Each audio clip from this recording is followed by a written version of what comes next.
दोस्तों नमस्कार, आपका हार्दिक स्वागत है आपके अपने चैनल लीगल में। ये अंधकार से प्रकाश की ओर चलने की व्यवस्था का चित्रण करता है।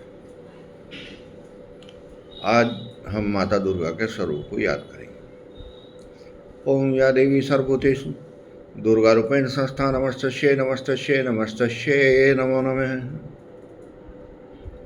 हमारा जितना भी हिंदी साहित्य है वो इस बात का चित्रण करता है कि जब जब राक्षस वृत्ति पैदा हुई तब तक दैत्यवाद का उदय हुआ।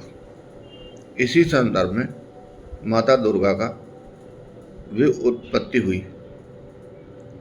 देवताओं ने विशेष स्थान दिया माता दुर्गा को। शेर की सवारी है, अपने हाथों में अपने दिव्य अस्त्र लिए हुए हैं।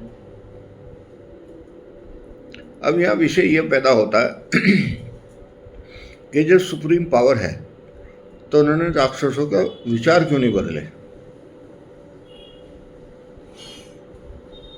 विचार बदल सकते थे, उनका संहार करने की आवश्यकता ही ना पड़ती, लेकिन ऐसा ना हो सका। यह इसके पीछे कोई सूक्ष्म रहस्य है, और शायद सूक्ष्म रहस्य यही है कि देवी देवताओं ने कर्म को प्रधान बताया है, और कर्म प्रधानता के लिए सारे दिव्य अस्त्रों का प्रयोग किया गया है, सवारी का प्रयोग किया गया है, और समय का प्रयोग किया गया है। उचित समय में उचित साधन से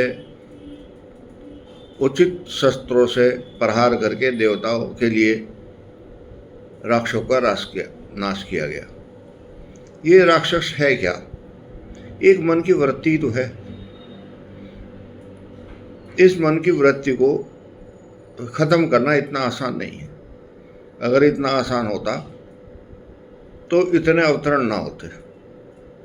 अवतरण हुए ही इसलिए हैं कि शायद वो उसके मन की वृत्ति को बदल नहीं पाए और अंत में उनका संहार करना पड़ा।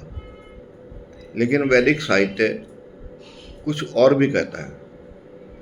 वो ये कहता है कि अगर ईश्वर की शरण में रहा जाए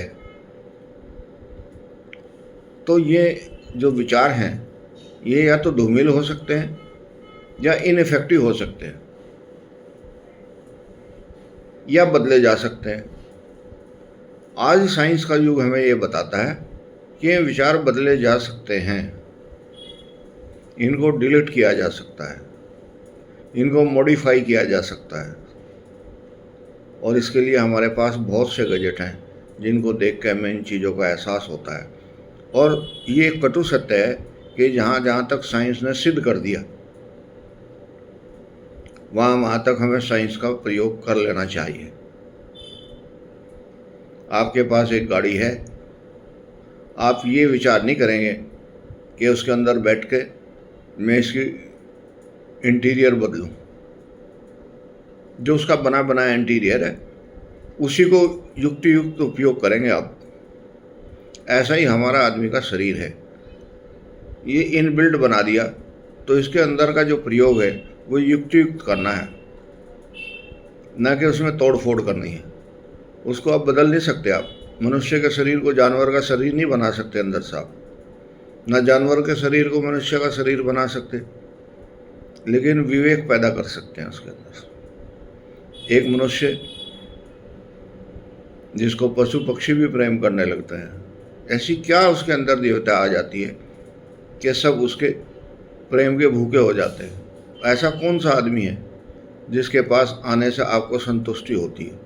हाँ, है एक आदमी, उसे माँ कहते हैं। जब बच्चा अपने माँ के पास जाता है, छोटा बच्चा, वो सारी दुविधाएं अपनी भूल जाता है। और ये दुविधा भूलना ही उसका मूल स्वरूप में जाना है। और जैसे जैसे आदमी अपने मूल स्वरूप में जाता है उसकी चेतना का विकास होता है। और वो चेतना कैसी होती है? जैसी माँ दुर्गा की कृपादृष्टि, अपने सारे हाथों में अस्त्र लेके पूरी मेहनत से दैत्यों का नाश करने के लिए जो है यूज करती है। सारी सामर्थ्यें आदमी भी इसी तरह से अगर यूज करे और ईश्वर का ध्यान करे, जाप करे, तो सफलता निश्चित है। कोई ऐसा कारण ही नहीं है कि उनको सफलता ना मिले। बस सफलता के दो प्रयोग हैं, एक साइंटिफिक प्रयोग, एक आध्यात्मिक। हम गृहस्थियों को साइंटिफिक प्रयोग के साथ साथ ज़्यादा विचरण करना चाहिए, क्योंकि वो एक प्रमाणित तथ्य है और जो तथ्य प्रमाणित होते हैं वो साकार करने आसान होते हैं। नमस्कार।